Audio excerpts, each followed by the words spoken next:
असम में बदलती डेमोग्राफी को लेकर वहां के मुख्यमंत्री हेमंत बिस्वा शर्मा पिछले कुछ दिनों से लगातार हमलावर हैं। एक दिन पहले ही असम विधानसभा में मुख्यमंत्री का आक्रामक अंदाज देखने को मिला। उन्होंने असम को लेकर एक नए टर्म का इस्तेमाल किया है, मियां भूमि। और इस टर्म का इस्तेमाल करते हुए हेमंता बिस्वा शर्मा ने साफ कहा कि विपक्ष को जितना शोर मचाना चाहिए मचा ले, वो असम को किसी भी हालत में मियां भूमि नहीं बनने देंगे।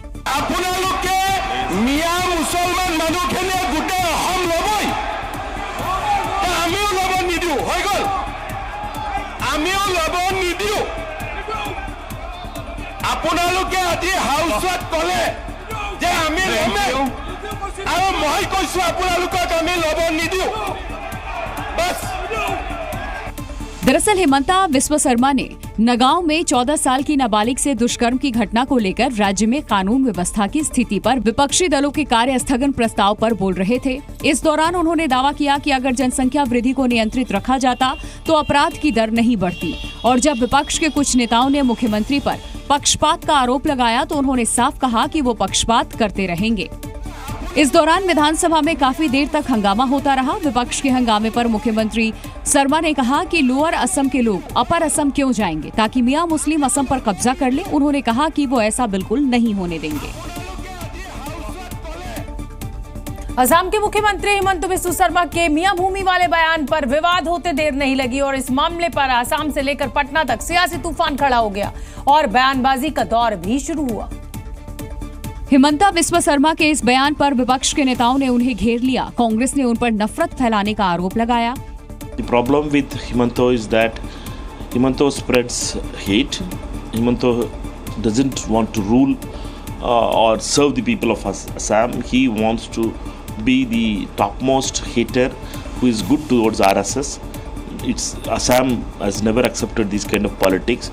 तो वहीं आरजेडी ने कहा कि असम के मुख्यमंत्री गंगा जमुनी तहजीब को बिगाड़ने की कोशिश कर रहे हैं और राज्य की जनता इसे बर्दाश्त नहीं करेगी। देश सबों का है, ये बात हेमंत बिस्वा शर्मा को याद रखनी चाहिए। हिंदू हो, मुसलमान हो, सिख हो, ईसाई हो, भाषाई उन्माद पैदा करके जो गंगा जमुनी तहजीब को है उसको विखंडित करने की अगर कोशिश करोगे तो माकूल जवाब मिलेगा। जबकि AIUDF के विधायकों ने ऐसे बयानों से बचने की नसीहत दी। आपकी इस तरह की बातों से वहाँ जो दुष्कृतिकारी या जो गलत लोग ये इंडियन सिटीजन के ऊपर जो जुल्म कर। दरअसल बीते कुछ सालों में आसाम की डेमोग्राफी में काफी बदलाव देखा गया और वहां के मुख्यमंत्री हेमंत बिस्वा शर्मा इस मुद्दे को कई बार उठाते हुए इस पर चिंता भी जता चुके हैं। आसाम सरकार के मुताबिक 1951 में असम में मुसलमानों की आबादी करीब 12% थी, जो अब बढ़कर मुसलमानों की आबादी 40% के करीब पहुंच गई है। इतना ही नहीं, हेमंत बिस्वा शर्मा ने यह भी दावा किया कि मुस्लिम बहुल जिलों में हिंदू आबादी लगातार घट रही है, जबकि हिंदू बहुल वाले जिलों में मुसलमानों की आबादी बढ़ रही है। उन्होंने इस पर चिंता जताते हुए कहा कि क्या हम इस सच्चाई से भाग सकते हैं। इससे पहले भी मुख्यमंत्री ने दावा किया था कि राज्य में मुस्लिम आबादी हर 10 साल में करीब 30% बढ़ रही है और यही हालात रहा तो 2041 तक वो बहुसंख्यक हो जाएंगे। और बांग्लादेश से इस समय एक बड़ी खबर आ रही है। आपको बता दें, बांग्लादेश की यूनुस सरकार का फैसला, जमाते इस्लामी से प्रतिबंध हटाया, छात्र विंग छात्र शिविर से भी बैन हटाया। हसीना सरकार ने जमात को बैन किया था और अब बांग्लादेश की यूनुस सरकार ने जमात से बैन को हटा लिया है, सारे प्रतिबंधों को हटा लिया है। हसीना सरकार ने जमात को बैन किया था।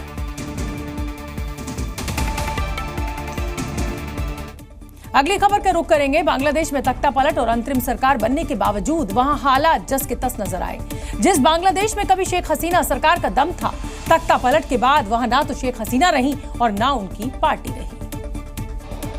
क्योंकि जहां से कभी बांग्लादेश की सियासत चलती थी, जो कभी बांग्लादेश का सियासी सेंटर हुआ करता था, आज वो जगह खंडहर में तब्दील नजर आई। जी न्यूज की टीम बांग्लादेश की राजधानी ढाका के शेख हसीना की पार्टी अवामी लीग के दफ्तर पहुंची, जहां सिर्फ और सिर्फ कूड़े का ढेर नजर आया।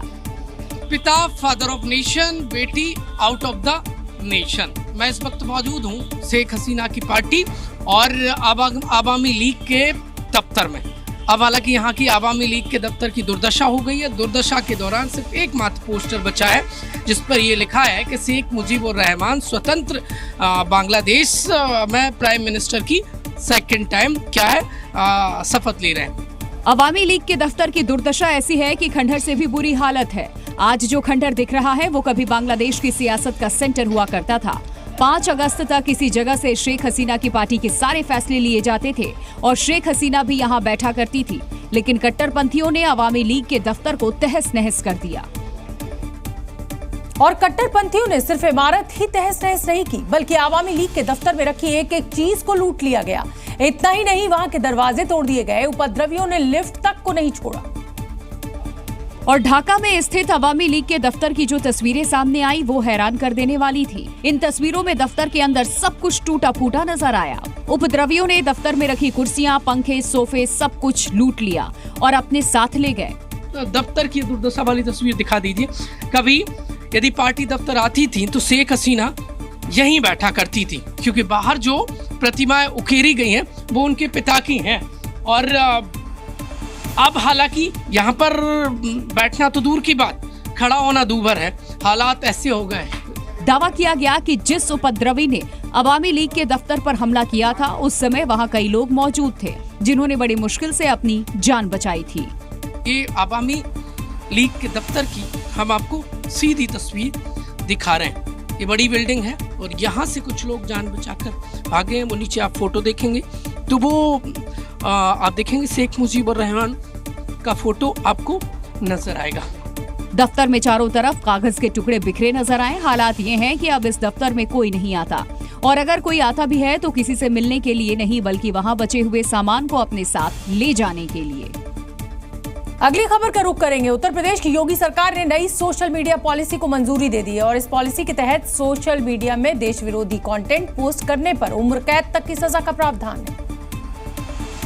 यानी नई सोशल मीडिया पॉलिसी के जरिए यूपी में माहौल बिगाड़ने और अफवाह फैलाने वालों पर योगी का हंटर चलने वाला है। इस नीति के तहत जो भी व्यक्ति अपने सोशल मीडिया पर आपत्तिजनक या राष्ट्र विरोधी पोस्ट करेगा उसे कड़ी सजा मिलेगी। सोशल मीडिया पर आपत्तिजनक पोस्ट के लिए आईटी एक्ट की धारा 66E और 66F के तहत कार्रवाई की जाएगी, जिसमें 3 साल से लेकर उम्र कैद तक की सजा का प्रावधान है। सोशल मीडिया के माध्यम से जो अफवाह तंत्र बनाना चाहते हैं, जो सांप्रदायिक सद्भाव बिगाड़ना चाहते हैं, कानून व्यवस्था के लिए खतरा उत्पन्न करना चाहते हैं, उनके खिलाफ कठोर कानूनी प्रावधान भी रखे गए हैं। इसके साथ ही यूपी सरकार सोशल मीडिया इन्फ्लुएंसर्स के लिए नई स्कीम लेकर आई है। इसके मुताबिक सरकार के काम का प्रचार प्रसार करने वालों को प्रोत्साहित किया जाएगा। स्कीम के तहत अलग अलग सोशल मीडिया प्लेटफॉर्म पर सरकारी योजनाओं और उपलब्धियों पर आधारित कंटेंट, वीडियो पोस्ट और शेयर करने पर उन्हें विज्ञापन देकर प्रोत्साहित किया जाएगा। लेकिन योगी सरकार की नई सोशल मीडिया पॉलिसी विपक्ष के लोगों को बिल्कुल रास नहीं आई। विपक्ष के नेताओं ने इस पर सवाल उठाते हुए योगी सरकार को घेरने की कोशिश शुरू कर दी है। कांग्रेस ने ऐसी किसी भी पॉलिसी को लोकतंत्र के लिए खतरा बताया और बीजेपी पर डिजिटल मीडिया पर सरेआम कब्जा करने का आरोप लगाया। अगर कोई आदमी देशद्रोही काम करेगा तो उसपे तो पहले से सजा है। अगर कोई आदमी गलत पोस्ट डालेगा तो उसपे पहले से सजा है। आप सोशल मीडिया पे लोगों को डराना क्यों चाहते हैं? तो वहीं समाजवादी पार्टी ने इस पॉलिसी पर सवाल उठाया और नफरत फैलाने वाले बीजेपी नेताओं पर भी रोक लगाने की मांग की। इस बात की जांच होनी चाहिए कि जो फेक अकाउंट बन रहे हैं उस पर रोक लगे और भारतीय जनता पार्टी के लोग भी जो नफरत फैलाने का काम कर रहे हैं उस पर भी रोक लगनी चाहिए। दरअसल इस नई नीति का उद्देश्य सोशल मीडिया पर सरकार की योजनाओं को अधिक प्रभावी तरीके से प्रस्तुत करना और आपत्तिजनक कंटेंट पर सख्ती से लगाम लगाना है, लेकिन विपक्ष ने इस पॉलिसी पर आपत्ति जताई। उत्तर प्रदेश में 8 रेलवे स्टेशन के नाम को बदल दिया गया है। यूपी के अमेठी जिले के इन स्टेशन के नाम बदलने का आधिकारिक तौर पर ऐलान भी कर दिया गया है, जिस पर एक बार फिर सियासत शुरू हो गई। और जिन स्टेशनों के नाम बदले गए उनमें कासिमपुर हॉल्ट का नाम अब जायस सिटी होगा। जायस स्टेशन अब गुरु गोरखनाथ धाम के नाम से जाना जाएगा। मिश्रौली का नया नाम होगा मां कालिकन धाम। बानी स्टेशन को स्वामी परमहंस के नाम से जाना जाएगा। निहालगढ़ का नया नाम महाराज बिजली पासी होगा। अकबरगंज स्टेशन का नाम मां अहोरवा भवानी धाम कर दिया गया। वारिसगंज हॉल्ट का नया नाम है अमर शहीद भाले सुल्तान और फुर्सतगंज को तपेश्वर नाथ धाम के नाम से जाना जाएगा। अखिलेश यादव ने नाम बदलने को लेकर योगी सरकार पर तंज कसा। उन्होंने एक पोस्ट शेयर करते हुए लिखा कि बीजेपी सरकार से आग्रह है कि रेलवे स्टेशनों के सिर्फ नाम नहीं, हालात भी बदलें। कांग्रेस ने भी नाम बदलने पर बीजेपी को आड़े हाथों लिया। ये कोई मुद्दा ही नहीं है। हम तो ये जानना चाहते हैं कि फर्रुखाबाद में 2 लड़कियों के शव लटकते हुए पाए गए, उस दिशा में क्या किया, क्या कदम उठाए सरकार ने। सरकारों का काम ये होता है। विपक्ष के कई और नेताओं ने भी स्टेशनों के नाम बदलने के फैसले पर सवाल उठाया और योगी सरकार से पूछा कि क्या इससे रेल हादसों में कमी आई। अखिलेश यादव की साइकिल घाटी की तरफ कूच कर रही है। पीडीए फॉर्मूले को टेस्ट कर चुके अखिलेश अब अल्पसंख्यकों के जरिए घाटी में समाजवाद का झंडा बुलंद करने की तैयारी में है। और ऐसी चर्चा है कि अखिलेश यादव विधानसभा चुनाव में जम्मू कश्मीर के एसपी मुस्लिम बहुल्य सीटों पर उम्मीदवार उतार सकती है। 7 सीटों पर एसपी अपने चुनाव निशान पर उम्मीदवार उतारेगी। हाल ही में एसपी ने जियालाल वर्मा को जम्मू कश्मीर प्रदेश अध्यक्ष बनाया था। हमारे पास 20 लोग जो है अभी संपर्क में हैं, मगर उनमें से कश्मीर तो समझो 10 लोग बेचारे अभी वो सिर्फ अलायंस में ही रहेंगे, अपना काम करेंगे। मगर अभी जहाँ हमारे जम्मू प्रोविंस में मौका है। लोकसभा चुनाव में समाजवादी पार्टी सीटों के मामले में तीसरी सबसे बड़ी ताकत बनकर सामने आई, लेकिन उसका दर्जा अब भी क्षेत्रीय पार्टी का है। लोकसभा चुनाव में INDIA गठबंधन में रही एसपी अब राष्ट्रीय पार्टी का दर्जा हासिल करने के लिए दूसरे राज्यों में पांव पसार रही है। हालांकि उसके सहयोगियों को इससे कोई ऐतराज नहीं है। समाजवादी पार्टी नेशनल लेवल की पार्टी है और नेशनल लेवल की पार्टी को हक है कहीं से भी लड़े। मशहूर कथावाचक देवकीनंदन ठाकुर ने वक्फ बोर्ड को लेकर एक बड़ा बयान दिया है। देवकीनंदन ने कहा कि वक्फ बोर्ड को जितने अधिकार दिए गए उतने अधिकार तो सरकार के पास भी नहीं है। और यही वजह रही कि उन्होंने वक्फ बोर्ड को खत्म करने की मांग की। हम वक्फ बोर्ड को इतने बड़े अधिकार दे दिए गए यार, हैं? कितने अधिकार हैं? तुम्हारी सरकार पे उतने अधिकार नहीं जितने वक्फ बोर्ड को तुमने अधिकार दे दिए। उस पे तो कोई नहीं बोलता और धर्माचार्यों को तुम बोलने से रोक रहे हो। काम करिए, वक्फ बोर्ड को खत्म करिए। देवकीनंदन ने जी न्यूज से बातचीत के दौरान वक्फ बोर्ड को मिले अधिकारों पर सवाल उठाया। ये पहली बार नहीं है जब देवकीनंदन ने वक्फ बोर्ड पर हमला किया हो। इससे पहले भी उन्होंने कहा था कि अगर वक्फ बोर्ड बनाने की जरूरत थी तो एक सनातन बोर्ड भी बना दो। केंद्र सरकार ने राष्ट्रीय स्वयंसेवक संघ यानी RSS प्रमुख मोहन भागवत की सुरक्षा को और मजबूत कर दिया है। उन्हें अब प्रधानमंत्री नरेंद्र मोदी और केंद्रीय गृह मंत्री अमित शाह जैसी सुरक्षा मिलेगी। ऐसा दावा किया जा रहा है कि गृह मंत्रालय ने कई जगहों पर मोहन भागवत की सुरक्षा में ढिलाई देखी, जिसके बाद नए सुरक्षा प्रोटोकॉल पर काम करना शुरू किया गया और RSS प्रमुख की सुरक्षा को और मजबूत करने का फैसला लिया, जिसके बाद मोहन भागवत की सुरक्षा Z+ से बढ़ाकर ASL यानी एडवांस सिक्योरिटी लाइजन में बदल दिया। RSS प्रमुख को अभी तक Z+ श्रेणी की सुरक्षा मिली हुई थी। नई सुरक्षा श्रेणी के तहत मोहन भागवत अब CISF के सुरक्षा कवच में रहेंगे। जिस स्थान पर मोहन भागवत कार्यक्रम के लिए जाएंगे, वहां पहले से ही एक टीम मौके का निरीक्षण करने जाएगी। उनके ग्रीन सिग्नल देने के बाद ही मोहन भागवत उस कार्यक्रम में शामिल होने जाएंगे। कुछ दिन पहले ही मोहन भागवत को लेकर IB अलर्ट आया था, जिसके बाद गृह मंत्रालय ने उनकी सुरक्षा को Z+ से बढ़ाकर अब ASL लेवल का करने का फैसला लिया है। आइए आपको समझाते हैं कि ASL सुरक्षा आखिर होती क्या है। ये सिक्योरिटी का एक बहुस्तरीय सुरक्षा घेरा होता है। इसमें हेलीकॉप्टर यात्रा भी केवल विशेष रूप से डिजाइन किए गए हेलीकॉप्टर्स में ही दी जाती है और तयशुदा प्रोटोकॉल इस पर लागू किया जाता है। नए प्रोटोकॉल के तहत जिला प्रशासन, पुलिस और स्वास्थ्य विभाग सहित स्थानीय एजेंसियां भागवत की सुरक्षा में मुस्तैद रहेंगी। इस सुरक्षा में अत्याधुनिक तकनीक, सेंसर और CCTV कैमरों समेत सिक्योरिटी इक्विपमेंट्स का इस्तेमाल किया जाता है। ASL सुरक्षा में शामिल सुरक्षा अधिकारी विशेष रूप से प्रशिक्षित होते हैं और वो विभिन्न प्रकार के खतरों से निपटने में सक्षम होते हैं। एक छोटी सी कंपनी के IPO में बड़े पैमाने पर निवेश पर सवाल खड़े हो गए हैं। दिल्ली की एक छोटी बाइक डीलरशिप कंपनी को करोड़ों रुपए की बोलियां मिली हैं।